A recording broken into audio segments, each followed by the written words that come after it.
কি ব্যাপার ভাবি, দেখা যায় আমার অ্যাড পাঠাইছে। আচ্ছা অ্যাকসেপ্ট করি তো। ভাবি, আপনি যে আমার অ্যাড পাঠাইছেন এটা আমি ভাবতেও পারি নাই।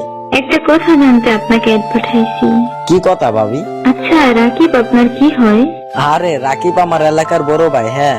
আপনি তখন ওরে দোস্ত বলেননি? মানে ভাইয়া প্লিজ মিথ্যা বলবেন না, সত্যিটা বলেন।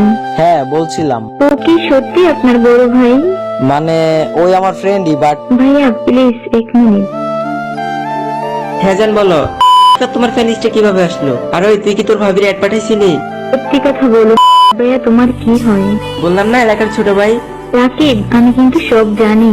ছি রাকিব ছি, তুমি এতটা ছোট মনের মানুষ আমি ভাবতেও পারিনি। নিজের স্বার্থের জন্য নিজের বন্ধুকে ছোট ভাই বানাইছি।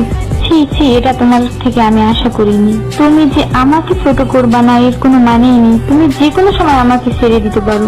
প্লিজ জান প্লিজ, আমার কথাটা শুনে আমার কথাটা বোঝার চেষ্টা করো। তো তোমার সাথে আমার কোনো কথা নেই, বাই। প্লিজ ভাবি আমি একটা কথা বলি, প্লিজ রাকিবকে মাফ করে দেন, ওই বুঝতে পারে নাই। বন্ধু তুই আমার জন্য ছোট হলি তোর ভাবির কাছে, যে আমি কিনা আমার স্বার্থের জন্য তোকে ছোট করেছিলাম। প্লিজ দোস্ত আমাকে ক্ষমা করে দিস।